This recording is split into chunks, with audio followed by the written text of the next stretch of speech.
আসসালামু আলাইকুম ভিউয়ার্স, সবাই আশা করি ভালো আছেন। আজকে আমি তালের শাঁস দিয়ে পুডিং বানাবো। আগে কখনো বানাইনি, এই প্রথম ট্রাই করছি, দেখি কেমন হয়। প্রথমে তালের শাঁসের গা থেকে খোসাটা ছাড়িয়ে নিব, একদম ক্লিন করে পরিষ্কার করে নিব এরকম করে। এইবার একটা ব্লেন্ডারে এই শাঁসগুলো দিয়ে দিব। যেহেতু শুধু শাঁস, তাই সামান্য একটু পানি দিয়ে দিব।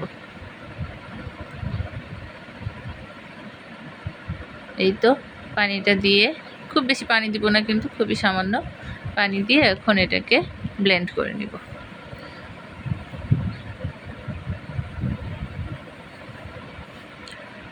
এই তো সুন্দরভাবে ব্লেন্ড হয়ে যাচ্ছে।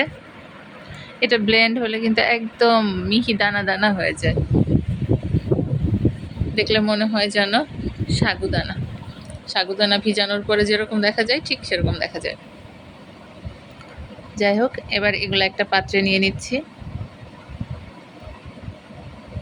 অল্প করে বানাচ্ছি তো, এই জন্য ছোট পাত্রে নিয়ে নিলাম। এরপর এটা চুলার উপর দিয়ে এর মধ্যে আর একটু পানি অ্যাড করে দিব। পানি দিয়ে এর মধ্যে 2 চামচ চিনি দিয়ে দিব। এবার এটা নাড়তে থাকবো, বেশ কিছু সময় ধরে নাড়বো।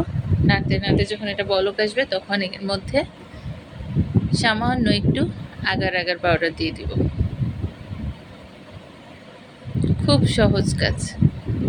এই তো সামান্য একটু আগার আগার পাউডার দিয়ে আর একটু নেড়ে চেড়ে এইবার ঢেলে দিব এখানে। আমি এই পাত্রটাতেই পুডিংটা বসাচ্ছি, তাই এখানেই ঢেলে নিলাম।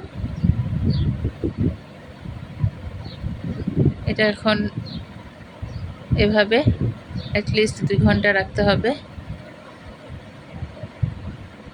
একটা তালের শাঁস আমি ছোট ছোট টুকরো টুকরো করে এটার মধ্যে দিয়ে দিচ্ছি, তাহলে ভালো লাগবে খাওয়ার সময় মুখে পড়লে। এটা একদম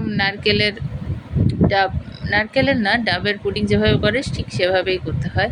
তবে আমার কাছে মনে হচ্ছে ডাবের পুডিংয়ের থেকে এটা দেখতে আরও বেশি সুন্দর হয়েছে।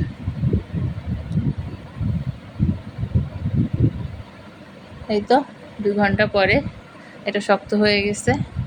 এবার কেটে দেখি কি অবস্থা, খাওয়া যায় কিনা দেখি। দেখতে তো ভালোই লাগছে, খুব সুন্দরভাবে উঠে আসছে।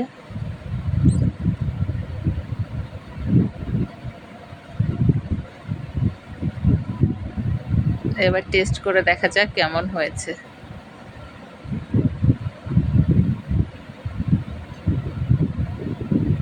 আপনারা চাইলে বাসায় ট্রাই করতে পারেন। খেয়ে দেখি।